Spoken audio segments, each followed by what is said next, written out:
नमस्कार साथियों, स्वागत है आपका ब्राइट एग्रो क्लासेज के ऑनलाइन प्लेटफॉर्म पर। दोस्तों, हम बात कर रहे हैं एग्रोनॉमी की और एग्रोनॉमी में आपकी चौथी क्लास रहने वाली है जिसमें हम डिस्कस करेंगे मुख्य रूप से। पहले हमने जो बात की है वो एक तो डेफिनेशन की इनकी बात की थी पहली क्लास में। उसके बाद में हमने सीड स्टार्ट किया था और सीड में दो क्लासें हमने, एक तो सीड की उसके बाद में सीड सोविंग की क्लास की। ठीक है, तो यहाँ तक हम बातें कर चुके थे। अब हम बात करेंगे मुख्य रूप से टिलेज की। जो आज का टॉपिक हम रखने वाले हैं वो मेन टॉपिक हमारा रहेगा टिलेज का, और टिलेज के बाद में एक छोटा सा टॉपिक जो प्लांट जियोमेट्री से संबंधित है उसकी भी हम बात करेंगे। ठीक है, तो टिलेज क्या है, किस प्रकार से होता है, कितने प्रकार होते हैं, अलग अलग जो टाइप्स है इसके उसकी बात करेंगे, और साथ में क्या बेनिफिट है और जो मॉडर्न अप्रोच है टिलेज से संबंधित उनको भी हम डिस्कस करेंगे। ठीक है, तो स्टार्ट करते हैं। सबसे पहले हम बात करते हैं टिलेज क्या है। टिलेज का वैसे हम जब हिंदी में बात करते हैं तब हम कहते हैं भू परिष्करण, यानी कि मिट्टी में उलट पलट करना, मिट्टी के साथ छेड़छाड़ करना ही टिलेज है। सीधी सी सिंपल सी बात हम ये कहते हैं कि सोइल के साथ मैनिपुलेशन करते हैं, यानी कि manipulate to soil for growth of plant, better growth of plant, यानी कि प्लांट की सही ग्रोथ के लिए, सुटेबल ग्रोथ के लिए हम क्या करते हैं, सोइल को मैनिपुलेट करते हैं और उससे उसे ही हम क्या बोलते हैं, टिलेज बोलते हैं। सीधा सा ये चीज है। इसके अलावा हम ये कहते हैं कि जो टिलेज के फादर है, टिलेज के जो फादर है वो कहे जाते हैं जेथ्रो टूल। कौन कहे जाते हैं? जेथ्रो टूल जो है वो टिलेज के फादर कहे जाते हैं। ये नॉर्मल हम ये कह सकते हैं वैज्ञानिक थे जिन्होंने सबसे पहले अपनी book horse hoeing husbandry triple H, ठीक है, इस बुक में इन्होंने बताया कि हम जब नॉर्मली खेती करते हैं, यानी कि लाइनिंग में ये खेती करते थे, ठीक है, इनमें इन्होंने जब जो इनके हॉर्स है उनको इस बीच वाले पोर्शन से गुजारा, ठीक है, तो उसके वजह से क्या हुआ, जो प्रोडक्शन है वो धीरे धीरे बढ़ता हुआ नजर आया, यानी कि प्रोडक्शन बढ़ा। अब ऐसा क्यों हुआ? क्योंकि जब हॉर्स यहाँ से गुजरे, जो घोड़े थे वो यहाँ से गुजरे, उस टाइम पे वो मिट्टी को मैनिपुलेट कर गए, यानी कि थोड़ा थोड़ा खोद के चले गए, जिसके वजह से वहां पर एरेशन बढ़ा और ज्यादा प्रोडक्शन देखने को मिला। इसलिए इन्होंने कहा कि टिलेज करना, यानी कि जो मिट्टी है उसको मैनिपुलेट करना प्लांट ग्रोथ को बढ़ाने के बराबर है, यानी कि प्लांट ग्रोथ को इससे बढ़ाया जा सकता है। तो इसके बारे में फिर इन्होंने लिखना स्टार्ट किया। इस प्रकार से हम टिलेज को सबसे पहले देखते हैं, इस प्रकार से टिलेज की खोज हुई। ठीक है, ये चीजें हैं। इसके अलावा जो टिलेज है वो क्यों जरूरी है, क्यों आवश्यक है, और भी चीजें हैं। एक तो प्लांट ग्रोथ मेन इंपॉर्टेंट चीज है, इसके साथ में जो एरेशन है उसको बढ़ाता है, साथ में जो मिट्टी में जो कंजर्वेशन होता है, वाटर का कंजर्वेशन है वो बढ़ाता है। इसके अलावा स्ट्रक्चर में भी हम काफी हद तक सुधार करते हैं। वैसे हम ये कहते हैं ज्यादा टिलेज करने से मिट्टी की जो स्ट्रक्चर है वो खराब हो जाती है, लेकिन एक मिनिमम टिलेज, जो सही टिलेज है वो करने से मिट्टी की जो संरचना है, स्ट्रक्चर है, उसमें भी सुधार होता है। ठीक है, तो इस प्रकार की चीजें देखी जाती है। तो टिलेज के यदि इंपॉर्टेंस की बात करें, टिलेज का जो इंपॉर्टेंस है उसकी बात करें, टिलेज के इंपॉर्टेंस की बात करें तो इसमें आपको कुछ बेसिक चीजें नजर आएगी। एक तो हम ये कहेंगे सुटेबल प्लांट ग्रोथ के लिए, ठीक है, किसके लिए? सुटेबल प्लांट ग्रोथ के लिए। तो पहली बात तो प्लांट की ग्रोथ के लिए ये जरूरी है। इसके अलावा एरेशन के लिए, एरेशन पर अभी हमने चर्चा की नहीं है। तो एरेशन क्या होता है? सिंपली हम ये कहते हैं कि जो अपनी सरफेस है, जो सरफेस है उससे ऑक्सीजन का अंदर जाना, मिट्टी के अंदर जाना, और अंदर जो CO2 बन रही है, क्यों बन रही है? क्योंकि डिकम्पोजिशन हो रहा है ऑर्गेनिक मैटर्स का, और उसकी वजह से जो CO2 है वो निकल रही है। सूक्ष्म जीव डिकम्पोज कर रहे हैं ऑर्गेनिक मैटर को और वहां से CO2 निकल रही है, तो वो CO2 बाहर आना, तो ये जो एक्सचेंज होता है इसी को हम एरेशन कहते हैं। और यदि हम टिलेज करेंगे तो ये एरेशन है जो बढ़ जाता है, एक्सचेंज जो है गैसों का वो बढ़ जाता है। क्यों बढ़ जाता है? क्योंकि मिट्टी पोरस हो जाती है, मिट्टी की जो ऊपर वाली सतह होती है वो कैसी हो जाती है? पोरस हो जाती है। ठीक है, तो एरेशन भी इसमें एक इंपॉर्टेंट चीज है। इसके अलावा जो पोरोसिटी है, पोरोसिटी है वो भी क्या होती है? बढ़ती है। वाटर होल्डिंग कैपेसिटी, जो मिट्टी की वाटर होल्डिंग कैपेसिटी है वो बढ़ जाती है। इसके अलावा बहुत सारे जो फर्टिलाइजर्स है, फर्टिलाइजर्स के तौर पे हम बात कर रहे हैं मेन्योर्स की, जो कंपोस्ट है, मेन्योर है, ग्रीन मेन्योर है, इनको दबाने में भी टिलेज का अहम योगदान होता है, क्योंकि ये रेजिड्यू के तौर पे ऊपर पड़ी हुई है। अब जब हम इनको दबाएंगे नहीं तब तक ये डिकम्पोज नहीं होगी, और डिकम्पोज नहीं होगी तो प्लांट्स को न्यूट्रिएंट प्राप्त नहीं होंगे। तो इनके डिकम्पोजिशन के लिए भी क्या होती है, जो अपनी टिलेज है वो जरूरी होती है। ठीक है, डिकम्पोजिशन भी इसमें अहम योगदान होता है। तो ये इंपॉर्टेंस के रूप में आपको ध्यान रखना है कि टिलेज का क्या इंपॉर्टेंस है। ठीक है, अब क्या हो रहा है, जो टिलेज है उसकी वजह से जब हम हैवी टिलेज करते हैं, बहुत ज्यादा बार बार टिलेज करते हैं, तो उसकी वजह से कुछ जो है इफेक्ट भी देखने को मिलते हैं मिट्टी पर। ठीक है, वो क्या क्या इफेक्ट है, एक तो आपको सोइल की स्ट्रक्चर खराब होती हुई नजर आती है। जो स्ट्रक्चर है वो क्या हो जाती है, खराब हो जाती है। अब स्ट्रक्चर खराब क्यों होती है, क्योंकि हमने जब हम सोइल में सोइल स्ट्रक्चर पढ़ेंगे तब हम इस पर डिस्कस भी करेंगे कि जो स्ट्रक्चर है वो मुख्य रूप से डिपेंड करती है कि जो मुख्य रूप से जो हमारी ये दाने होते हैं ये क्या होते हैं, मिले हुए होते हैं, ग्रुप्स होते हैं। तो जब ग्रुप्स के रूप में होते हैं तब ये सुटेबल या सही होते हैं प्लांट ग्रोथ के लिए। लेकिन जब ये सिंगल ग्रेन हो जाते हैं, यानी कि ये टूटकर एक एक कण के रूप में बिखर जाते हैं, तब हम कहते हैं ये सही नहीं होते हैं किसके लिए, प्लांट ग्रोथ के लिए। उनमें एरेशन ठीक से नहीं होता है, जो वाटर है वो पेनिट्रेट नहीं कर पाता है, नीचे नहीं जा पाता है, इस प्रकार की समस्याएं सामने आती है। तो मिट्टी में जब हम बार बार क्या करते हैं, टिलेज करते हैं, तो उसकी वजह से मिट्टी की जो स्ट्रक्चर है वो सिंगल ग्रेन हो जाती है। और ऐसा तब ज्यादा होता है जब मॉइस्चर कम होती है, जो लैंड है उसमें मॉइस्चर कम है, उस टाइम पे हम टिलेज करते हैं, तो इस प्रकार की समस्याएं देखी जाती है। इसके अलावा सोइल इरोजन,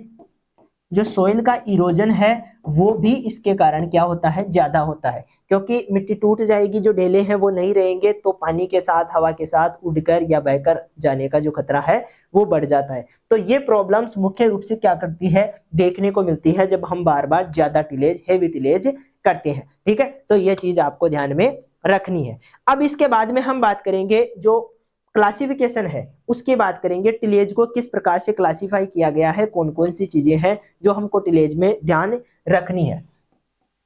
अब देखो, टिलेज को हम क्लासिफाई करते हैं, उसमें हम जो मुख्य रूप से जो यंत्र इंप्लीमेंट्स हम काम में ले रहे हैं, जो इंस्ट्रूमेंट्स हम काम में ले रहे हैं, उसके आधार पर या जो हमारा मोटिव होता है उसके आधार पर हम क्या करते हैं, इसको अलग अलग भागों में बांटते हैं। अब मोटिव कैसे, जैसे हम नॉर्मली पहले ये पढ़ते थे कि जो अपना सॉइल की सोविंग करते हैं, यानी कि जो बीज है उसकी सोविंग करते हैं, उससे पहले जितनी भी प्रक्रियाएं की जाती है टिलेज के रूप में, वो सभी क्या होती है, प्राइमरी टिलेज के रूप में जानी जाती है। और सोविंग के बाद में जो प्रक्रियाएं करते हैं वो किस में आती है, सेकेंडरी टिलेज में आती है। लेकिन एग्जैक्ट ऐसा नहीं होता है।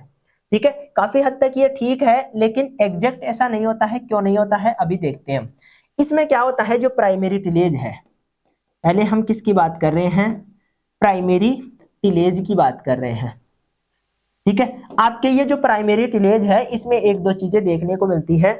एक तो ये है ना, डीप टिलेज होती है, यानी कि अधिक गहराई पर करते हैं। गहराई का मतलब इसमें जो इंस्ट्रूमेंट हम काम में लेते हैं उसमें मिट्टी को अधिक गहराई पर मैनिपुलेट किया जाता है, यानी कि मुख्य रूप से जो आंतरिक सतह होती है उसको तोड़ना, जो मिट्टी है उसको पलटना, इस प्रकार की प्रक्रियाएं किसमें की जाती है, इस प्रकार की प्रक्रियाएं हमें देखने को मिलती है प्राइमरी टिलेज में, और ये अधिक गहराई पर की जाती है। और हम ये कहते हैं कि जो अगली हमारी जो पहले वाली फसल है वो खत्म हो जाने के बाद में जैसे ही हम टिलेज प्रारंभ करते हैं, तो पहली टिलेज हमारी कौन सी होती है, प्राइमरी टिलेज होती है। इसके अलावा हम बात करते हैं सेकेंडरी टिलेज की।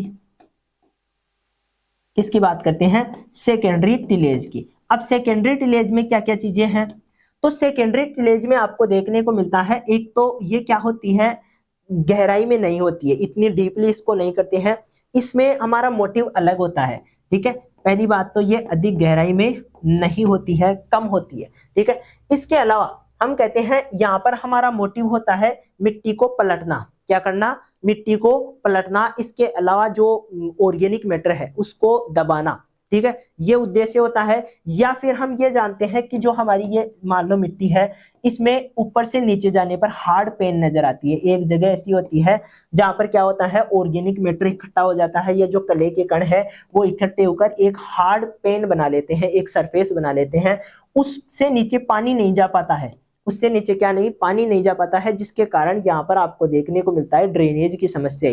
ठीक है, तो इसको तोड़ने के लिए हम चीसल हल का उपयोग करके, अभी हम देखेंगे कौन सा हल है वो, कौन सा प्लाऊ है, उसका उपयोग करके हम इस सतह को तोड़ते हैं। तो ये प्रक्रिया भी किसमें आती है, प्राइमरी टिलेज में ही आती है। तो मिट्टी को पलटने वाले काम, ये हार्ड सतह को तोड़ने वाले काम, इसके अलावा अधिक गहराई तक जुताई करने वाले जो काम है, ये किस में आते हैं, प्राइमरी टिलेज में देखने को मिलते हैं।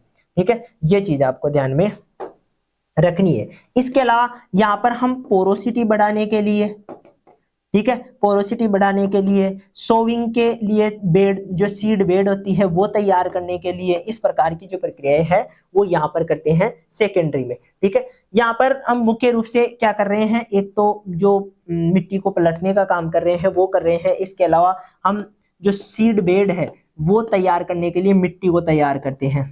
ठीक है, सीड बेड तैयार करने के लिए इसमें भी हम क्या करते हैं, पहले मिट्टी को तैयार करते हैं, उसको पोरस बनाते हैं, उसका जो पलटने का काम है वो करते हैं, ये सारी चीजें हम इसमें करते हैं।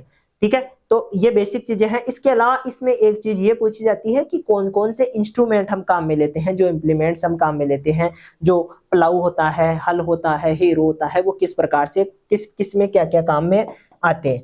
तो यदि हम एग्जाम्पल के रूप में देखें तो जो एमबी प्लाऊ होता है, ठीक है, एमबी प्लाऊ होता है वो हमारे काम में आता है इसमें। इसके अलावा जो डिस्क हेरो होता है, डिस्क हेरो होता है वो काम में आता है। इसके अलावा आपको देखने को मिलेगा इसी में काम में आता है एक और चीज जिसको हम बोलते हैं चीजल, चीजल हल बोल देते हैं या हेरो बोल देते हैं या प्लाऊ भी बोलते हैं। ठीक है, ये क्या करता है, वो हार्ड पेन को तोड़ने में, अभी दिखाएंगे ये कैसा होता है, हार्ड पेन जो सरफेस होती है उसको तोड़ने में काम में आता है। इसमें यदि हम यंत्रों की बात करें, इसमें जो इंस्ट्रूमेंट है उनकी बात करें तो नॉर्मल जो हल होता है, नॉर्मल हेरो होता है उसको काम में लेते हैं। ठीक है, एक जो देसी प्लाऊ होता है उसको काम में लेते हैं। ठीक है, एक तो नॉर्मल हेरो, देखो इसमें और इस हेरो में अंतर है। ये जो डिस्क हेरो होता है इसमें 2 या 3 डिस्क होती है और ये अधिक गहराई पर क्या करता है, जो मैनिपुलेशन है वो करता है। लेकिन हेरो जो है इसमें बहुत सारी डिस्क लगी हुई होती है और ये कम डीप यानी कि अधिक गहराई पर क्या नहीं करता है, जो खोदने का काम है या पलटने का काम है वो नहीं करता है, कम गहराई पर करता है। ठीक है, तो ये अंतर होता है दोनों में। इसके अलावा जो नॉर्मल कल्टीवेटर है, कल्टीवेटर है वो इसमें काम में लेते हैं। तो ये चीज भी आपको ध्यान में रखनी है। इस प्रकार से हम क्या करते हैं, क्लासिफाई करते हैं, दोनों चीजों को अलग अलग देखते हैं। ठीक है, क्लासिफिकेशन के बाद में हम बात करते हैं कि मुख्य रूप से जो हमारे जो ये कंसेप्ट है, जो हम टिलेज की बात कर रहे हैं, हेवी टिलेज कर रहे हैं, ठीक है, ये धीरे धीरे जो अभी का टाइम है, वर्तमान का टाइम है, इसमें कुछ प्रॉब्लम्स आने लग गई है। जैसे इरोजन की समस्या आ रही है, इसके साथ में हमें देखने को मिल रहा है कि वे है जो हमारा कॉस्ट है वो भी बढ़ता जा रहा है। तो अब क्या कर रहे हैं, 2-3 जो मॉडर्न अप्रोच है वो अपना रहे हैं लोग बाग। मॉडर्न अप्रोच कैसे कि हम कम से कम टिलेज करके भी खेती कर सकते हैं, यानी कि कम से कम टिलेज करके भी हम प्रोडक्शन को मेंटेन कर सकते हैं। तो इस प्रकार की चीजों को हम कहते हैं मिनिमम टिलेज। क्या बोलते हैं, मिनिमम टिलेज, यानी कि जितनी आवश्यकता है उससे भी कम क्या करेंगे, हम टिलेज करेंगे और प्रोडक्शन को मेंटेन रखेंगे। इस प्रकार का जो अप्रोच है वो किस में अपनाते हैं, मिनिमम टिलेज में अपनाते हैं। और इसके बाद में कुछ फसलें ऐसी होती है जिनमें टिलेज का कुछ खास फर्क पड़ता ही नहीं है, प्रोडक्शन पे टिलेज का खास फर्क नहीं पड़ता है। उन फसलों में हम क्या करते हैं, जो जीरो टिलेज है उसका कंसेप्ट अपनाते हैं, जीरो टिलेज का कंसेप्ट अपनाते हैं। ठीक है, जीरो टिलेज किस प्रकार से, या इसको हम डायरेक्ट सोविंग भी कहते हैं, डायरेक्ट सोविंग भी बोलते हैं। ये कैसे की जाती है, ये हम ये करते हैं, जैसे हमने पहली फसल फिनिश की उसके बाद में हम क्या करते हैं, सबसे पहले तो जो वीड्स होते हैं उनको खत्म करने के लिए हर्बिसाइड इस्तेमाल करते हैं और जो वीड्स हैं उनको एक बार पूरा खत्म कर लेते हैं। उसके बाद में हम डायरेक्ट ही सीड को क्या करते हैं, सोविंग कर देते हैं। किसकी सहायता से, हल की सहायता से, या ऐसे यंत्र आने लगे हैं जिनमें जो सोविंग है वो भी क्या हो जाती है, जैसे ही हम जुताई का काम करते हैं, जो टिलेज है वो करते हैं, तो टिलेज और सोविंग दोनों एक साथ हो जाती है। इस प्रकार की प्रक्रियाओं को हम बोलते हैं जीरो टिलेज।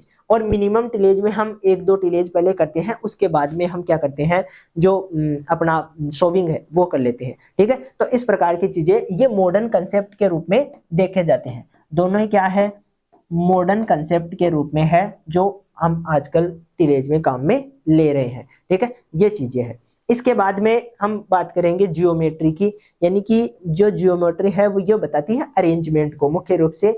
जैसे हमने पौधे लगाना स्टार्ट किया, हमारा खेत इस प्रकार का खेत है, ठीक है, इसमें हमने पौधे इस प्रकार से लगाए, तो ये हमारा जो स्क्वायर मेथड हो गया। इसमें हम जैसे हम जो फ्रूट्स होते हैं उनका एस्टेब्लिशमेंट करते हैं, तब भी हम इस प्रकार की बातें करते हैं। तो क्रॉप्स में उसी चीज को हम जियोमेट्री बोल देते हैं, इसी को क्या बोलते हैं, जियोमेट्री बोल देते हैं। और ये क्रॉप जियोमेट्री या प्लांट जियोमेट्री कहलाती है, जिसमें हम प्लांट्स को क्या करते हैं, एक फिक्स जगह देते हैं और एक फिक्स अरेंजमेंट में व्यवस्थित करते हैं। ठीक है, इसी चीज को क्या बोलते हैं, प्लांट जियोमेट्री बोलते हैं। तो एक डेफिनेशन के तौर पे इसकी भी बात हम करेंगे। ठीक है, सबसे पहले हम बात करते हैं टिलेज की। किसकी बात करते हैं, टिलेज की। अब देखो टिलेज में क्या क्या चीजें देखने को मिलती है। एक तो यदि हम परिभाषा की बात करें तो सीधा सा हम कहेंगे कि मिट्टी के सुधार के लिए, ठीक है, मैकेनिकल जो हम हमारी लैंड है उसको सुटेबल कंडीशन में लाने के लिए, प्लांट ग्रोथ के लिए जो जरूरी चीजें हैं वो करेंगे, उसी चीज को हम क्या कहेंगे, टिलेज कहेंगे। अब इसके लिए हम क्या करते हैं, मुख्य रूप से हम फिजिकल प्रॉपर्टीज चेंज करते हैं। किसकी, लैंड की। फिजिकल प्रॉपर्टीज का मतलब उसकी पोरोसिटी है उसको बढ़ाते हैं। इसके अलावा उसमें जो टेक्सचर है, टेक्सचर वैसे चेंज होता नहीं है, हम जानते हैं भाई टेक्सचर चेंज नहीं होता है, लेकिन जब हम बहुत ज्यादा मैनिपुलेशन करते हैं, बहुत ज्यादा टिलेज करते हैं, तब ये चीजें देखी जाती है कि मिट्टी की संरचना चेंज हो जाती है। ठीक है, टेक्सचर चेंज नहीं होता है, स्ट्रक्चर चेंज हो जाती है। ठीक है, तो उस प्रकार की चीजें इसमें की जाती है। सिंपल सी डेफिनेशन है, tillage refer to mechanical manipulation of soil that are used for provide necessary soil condition favourable for plant growth. Growth के लिए जो जरूरी चीजें हैं वो प्रोवाइड करवाने के लिए हम मैकेनिकल जो मशीनरी है उसकी सहायता से मैनिपुलेशन करते हैं, मिट्टी को जो है मैनिपुलेट करते हैं, तोड़ते हैं। आगे बात समझ में, इस प्रकार की चीजें की जाती है। ऐसा माना जाता है कि क्रॉप प्रोडक्शन बढ़ाने के लिए हम लगभग 30% क्रॉप प्रोडक्शन इसके द्वारा बढ़ा सकते हैं। ठीक है, जो जेथरो टूल है जिनकी हमने बात की है, जेथरो टूल फादर ऑफ टिलेज कहे जाते हैं। टिलेज के जो पिता है, फादर है, वो जेथरो टूल कहे जाते हैं। इन्होंने जो बुक लिखी थी उसका नाम है हॉर्स होइंग हस्बेंड्री। क्या नाम है, हॉर्स होइंग हस्बेंड्री, इनकी बुक का नाम है। ये चीज आपको ध्यान में रखनी है। क्लासिफिकेशन की बात करें तो सबसे पहले आपको क्लासिफिकेशन देखने को मिलेगा प्राइमरी टिलेज। क्या देखने को मिलेगा, प्राइमरी टिलेज। इसमें आपको 2-3 चीजें ध्यान रखनी है। ठीक है, प्राइमरी टिलेज का सीधा सा मतलब है कि हम क्या करेंगे, डीप टिलेज करेंगे। ठीक है, एक बात तो ये ध्यान रखनी है। दोज एक्टिविटीज, इस प्रकार इसमें जो हम एक्टिविटीज करते हैं, कट द लैंड, या तो हम मिट्टी को काटने का काम, काटने का मतलब हम क्या करते हैं, मिट्टी में हल चलाते हैं और उनको जो तोड़ते हैं, मिट्टी को तोड़ने का काम करते हैं। ब्रेक अपर लेयर, ऊपर वाली लेयर को तोड़ना। इसके अलावा ट्रम द सोइल, सोइल को पलटने का काम करते हैं। और ये बरी, बरी शब्द आपने नया देखा होगा, जो ये बरी है इसका मतलब होता है दबाना। कोई रेजिड्यू है जो मिट्टी पे पड़ा हुआ है, कोई प्लांट का कोई रेजिड्यू है, या इसके अलावा जो मेन्योर है या कोई ग्रीन मेन्योर है, उसको पलटकर दबाने को हम बरी बोलते हैं। क्या बोलते हैं, बरी बोलते हैं। तो bury the trash in the soil are called primary tillage. ये जो हम सारे काम करते हैं ये किस में आते हैं, प्राइमरी टिलेज में। तो जो हम मैनिपुलेशन कर रहे हैं उसका उद्देश्य क्या है, इसके आधार पर हम इसको बांटते हैं और प्राइमरी टिलेज उसको कहते हैं। ठीक है, ये ग्रेटर डेप्थ यानी कि अधिक डेप्थ पर की जाती है। और इसमें मुख्य रूप से आपको देखने को मिलेंगे MB plough, disc plough, chisel chisel plough, heavy disc harrow और रोटोवेटर। ये सभी इसमें क्या आते हैं, यंत्र के रूप में आते हैं, जिनकी हम चर्चा भी करेंगे। ये आपका एमबी प्लाऊ है। क्या है, एमबी प्लाऊ है। अब एमबी प्लाऊ किस प्रकार से काम करता है, यहाँ पर आपको एक जो है तीखा सा देखने को मिलेगा। ये इसका जो है घुसने वाला भाग, नुकीला भाग है जो मिट्टी के अंदर घुसता है। उसके बाद में ये एक स्पेड लगा हुआ होता है फावड़े की तरह, ये पलटने का काम करता है, मिट्टी को पलटता है। ठीक है, तो इस प्रकार से ये काम करता है, ट्रैक्टर की सहायता से चलाया जाता है। इसके बाद में ये डिस्क हेरो है। कौन सा है, डिस्क हेरो। अब इसमें और जो हम आगे हेरो की बात करेंगे उसमें ये फर्क है कि यहाँ पर आपको डिस्क बड़ी देखने को मिलेगी जो अधिक गहराई तक जाती है। डिस्क जो है वो बड़ी देखने को मिलेगी, अधिक गहराई तक जाती है। साथ में यहाँ पर डिस्क की संख्या 2 या 3 देखने को मिलती है, अधिकतर 3, और जो कुछ पुराने जो डिस्क हेरो होते हैं उनमें 2 संख्या भी आपको देखने को मिलती है, 2 में भी ये होते हैं। ठीक है, इस प्रकार से ध्यान रखना है। ये है वो जो चीसल हल होता है। ठीक है, ये जो चीसल ये क्या करता है, अधिक गहराई तक जाता है और अंदर जो हार्ड पेन होती है, मिट्टी में जो हार्ड पेन होती है, जो क्ले और मुख्य रूप से जो ऑर्गेनिक मैटर होता है उसकी वजह से जमकर एक हार्ड लेयर बना लेती है, तो पानी को नीचे नहीं जाने देती है। तो हर 2-3 साल में जब ज्यादा टाइम निकल जाता है उसके बाद में एक बार इस हल की सहायता से क्या किया जाता है, मिट्टी को अंदर से चीरा जाता है, उसको तोड़ा जाता है, हार्ड पेन होती है उसको तोड़ा जाता है। ठीक है, ये होता है रोटोवेटर। इसको क्या बोलते हैं, रोटोवेटर। ये क्या करता है, ये 2 काम एक साथ करता है।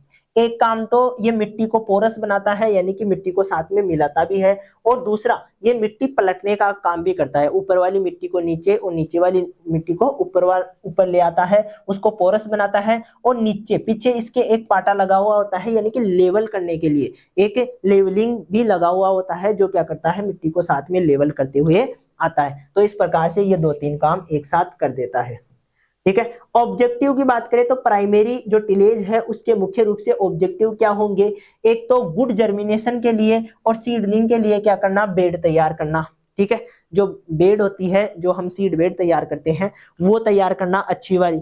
इसके बाद में दूसरी चीज वीड को कंट्रोल करना, तीसरी चीज वाटर होल्डिंग कैपेसिटी बढ़ाना, फिर सोइल इरोजन को कंट्रोल करना, और इंसेक्ट पेस्ट को भी कंट्रोल करना। ठीक है, इंसेक्ट पेस्ट किस प्रकार से कंट्रोल होते हैं, वीड किस प्रकार से कंट्रोल होते हैं, ये सीधी सी बात है कि जब मिट्टी मिलती है, मिट्टी जब पलटती है तो उसके साथ में जो इस पे जितने भी चाहे वीड्स हो या जितने भी जो अपने इंसेक्ट्स हो, ये सब नीचे दब जाते हैं, जिसकी वजह से वो मारे जाते हैं, खत्म हो जाते हैं। ठीक है, इस प्रकार की चीजें इसमें होती है।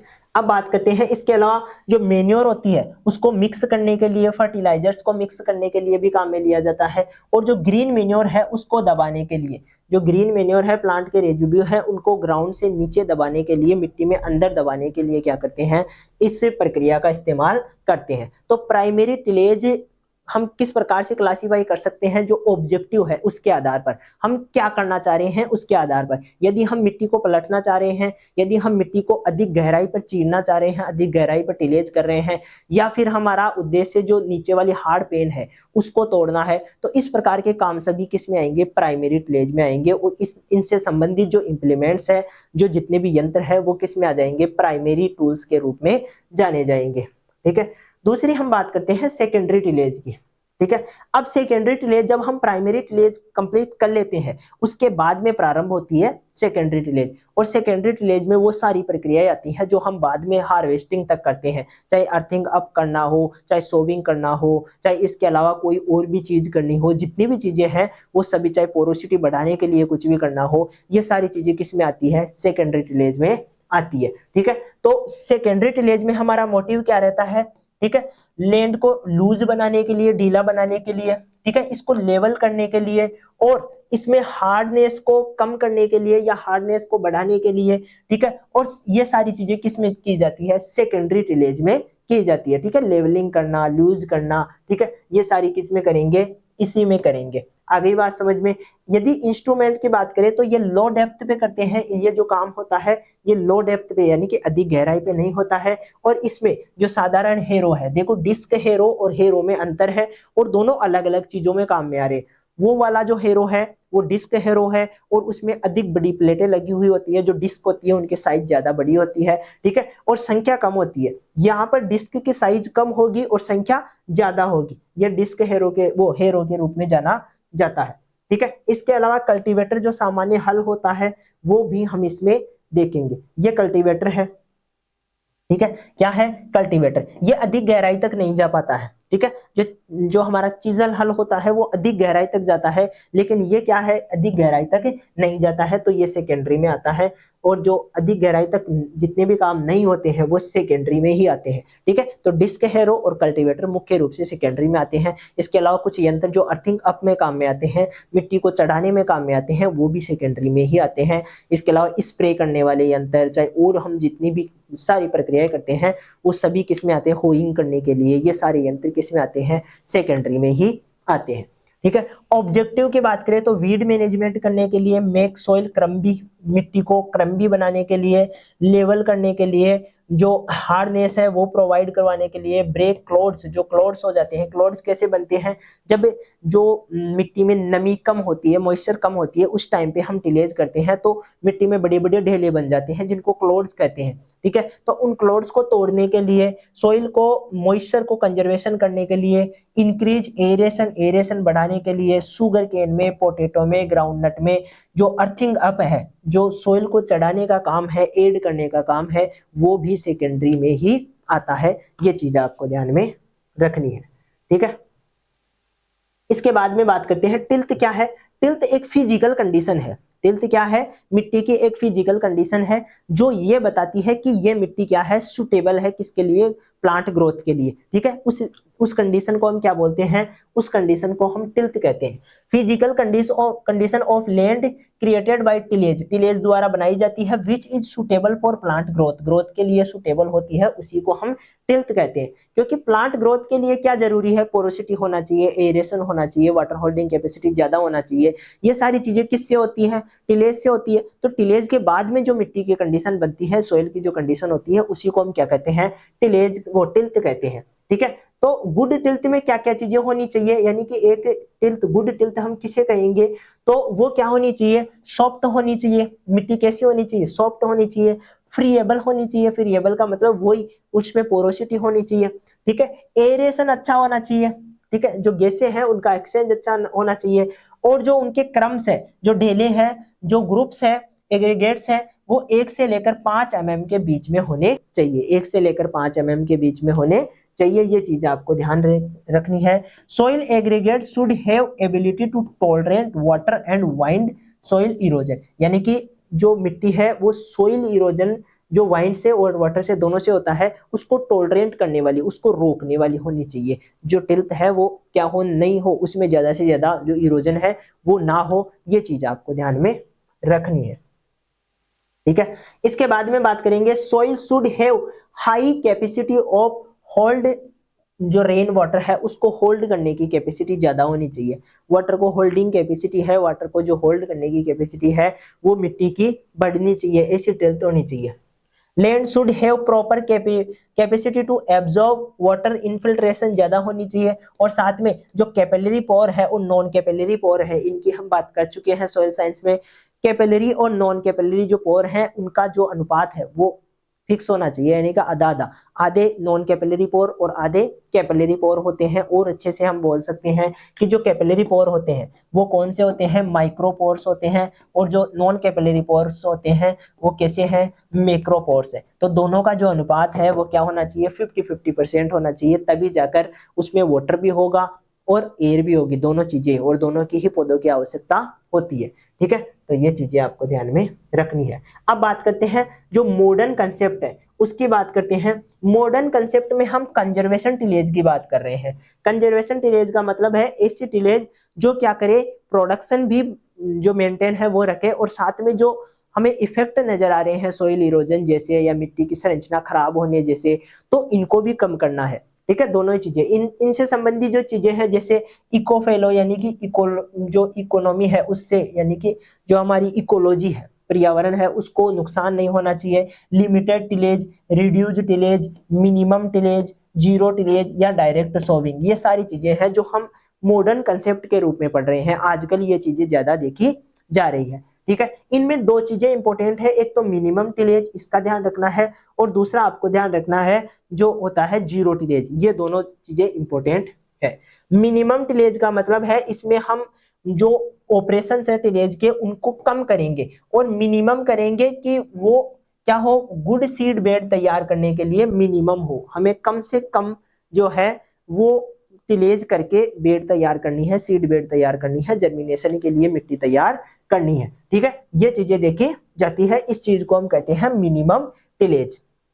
आगे बात समझ में, तो ये होता है। इसके अलावा मिनिमम टिलेज के कुछ मेथड्स हैं, जिनमें दो मुख्य मेथड है, और इसमें जो अगली चीज है वो है जीरो टिलेज। ठीक है, क्या है? Zero tillage. ये भी एक इंपॉर्टेंट चीज है। जीरो टिलेज वैसे ट्रिपलेट नाम के वैज्ञानिक ने इसको दिया था। किसने दिया था? ट्रिपलेट ने इसको दिया था। और जीरो टिलेज का मतलब है सीधा सोविंग कर दो। जैसे ही हम जो है अपनी जो पहले वाली क्रॉप है उसको हार्वेस्ट करते हैं, उसके बाद में आपको देखने को मिलते हैं खरपतवार, और उन खरपतवारों को हम पहले नष्ट करेंगे, उसके बाद में क्या करेंगे? डायरेक्ट सोविंग कर देंगे। ये प्रक्रिया देखने को मिलती है जीरो टिलेज में। ठीक है, the minimum refinishing call zero refinishing zero tillage no tillage, इसको हम नो टिलेज भी कहते हैं, कोई टिलेज ऑपरेशन नहीं करेंगे, या फिर इसी को हम डायरेक्ट सोविंग के रूप में भी जानते हैं। इसी को हम क्या बोलते हैं? डायरेक्ट सोविंग करते हैं। आगे बात समझ में, ये चीजें की जाती है। और इस प्रकार की जो चीजें हैं उनमें एक प्रॉब्लम आती है आपको वीड्स की। जो हम डायरेक्ट सोविंग करते हैं उसमें प्रॉब्लम किसकी आती है? वीड्स की। तो जैसे ही हम, क्योंकि डायरेक्ट सोविंग करेंगे तो जो पहले वाली क्रॉप है उसके वीड रह जाएंगे और बाद में वीड और उगेंगे। तो वीड्स हैं, वीड्स के लिए हम मुख्य रूप से इसमें हर्बिसाइड काम में लेते हैं। ठीक है, जो वीड्स है उनके लिए हम क्या काम में लेते हैं? हर्बिसाइड काम में लेते हैं, और पहले वीड्स को अच्छे से कंट्रोल करके उसके बाद में सोविंग करते हैं। सोविंग में ऐसे इंस्ट्रूमेंट काम में लेते हैं जो बोथ ऑपरेशन, दोनों ऑपरेशन कौन कौन से? एक तो टिलेज वाला ऑपरेशन भी साथ में हो जाए और आपकी सोविंग भी साथ में ही हो जाए। इस प्रकार के जो इंस्ट्रूमेंट्स हैं इनका हम इस्तेमाल करते हैं, जिससे आपका जो कॉस्ट है वो भी कम आती है और साथ में टाइम भी बचता है, और आपकी जो मिट्टी है, जो सॉइल है, उसकी कंडीशन भी बेटर होती है। ये चीजें इसमें देखी जाती है। आगे बात समझ में, तो ये हमारा टिलेज वाला कंसेप्ट था, जिसमें हमने क्लासिफिकेशन की, जीरो टिलेज की, मिनिमम टिलेज की, सबकी बातें कर ली है। अब हम बात करेंगे जो अपना एक और छोटा सा टॉपिक है जिसकी मैं बात कर रहा था, प्लांट जियोमेट्री। देखो, प्लांट जियोमेट्री में आपको डेफिनेशन का मुख्य रूप से ध्यान रखना है और ज्यादा चीजें आपको कवर करने की जरूरत नहीं है। प्लांट जियोमेट्री और प्लांट डेंसिटी दोनों चीजें रिलेटेड चीजें ही है। ठीक है, जैसी जियोमेट्री होगी वैसी ही डेंसिटी देखने को मिलेगी। यानी कि जिस प्रकार से हम, जिस जियोमेट्री से हम, जिस अरेंजमेंट से प्लांट लगाएंगे, उसी हिसाब से क्या देखने को मिलेगी? डेंसिटी देखने को मिलेगी। ठीक है, तो ये क्या है? मेथड ऑफ डिस्ट्रीब्यूशन, यानी कि जो अरेंजमेंट है of plant on the land and safe of area available for each plant. प्रत्येक प्लांट के लिए कितना एरिया अवेलेबल होगा और किस प्रकार से हम अरेंजमेंट कर रहे हैं, इसी चीज को प्लांट जियोमेट्री कहते हैं। ठीक है, ये क्यों जरूरी है? ये इसलिए जरूरी है क्योंकि जो कंडीशंस होती है वो अलग अलग होती है, प्रत्येक पौधे के लिए अलग अलग कंडीशन होती है। सभी पौधे को हम एक ही स्पेसिंग में और एक ही जो अपना जियोमेट्री है, एक ही जो अरेंजमेंट है उसमें नहीं उगा सकते। सबके लिए अलग अलग जो अरेंजमेंट होता है वो होना जरूरी है, अलग अलग स्पेसिंग होना जरूरी है, तभी जाके आपको जो क्वालिटी प्रोडक्शन है वो मिल पाता है।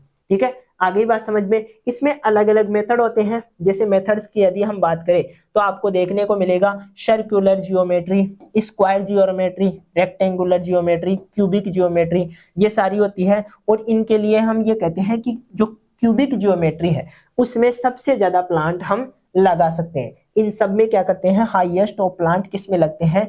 क्यूबिक जियोमेट्री में। जिस प्रकार से हम जो गार्डन मैनेजमेंट या गार्डन की जो एस्टेब्लिशमेंट की जो विधियां होती है उनकी बात करते हैं, उसी प्रकार यहाँ भी हम क्यूबिक जो मेथड है उसके द्वारा क्या करते हैं? ज्यादा से ज्यादा प्लांट लगा सकते हैं। ये चीजें हमें देखने को मिलती है। ठीक है, तो ये हमारा टॉपिक, जो दो टॉपिक थे उनको हमने आज कंप्लीट किया है। ये यहाँ पर आप चित्र के रूप में देख सकते हो। ये जो बॉक्स है ये प्रत्येक प्लांट को बताते हैं। किसको बताते हैं? प्लांट को। और ये चारों ओर से जो है आपको एक अरेंजमेंट के रूप में यहाँ पर देखो स्पेसिंग भी दे रखी है कि प्लांट की मेड से कितनी दूरी होनी चाहिए, प्लांट टू प्लांट कितनी दूरी होनी चाहिए। ये सारी चीजें आपको क्या कर रखी है? इसमें बताई हुई है। ठीक है, तो इसी चीज को हम कहते हैं अरेंजमेंट या प्लांट जियोमेट्री। ठीक है, तो ये चीजें थी जो हमने डिस्कस की है। नेक्स्ट हमारा जो टॉपिक रहेगा वो मुख्य रूप से हम देखने वाले हैं एसेंशियल जो न्यूट्रिएंट्स है उनकी बात करने वाले हैं। तो तब तक के लिए धन्यवाद।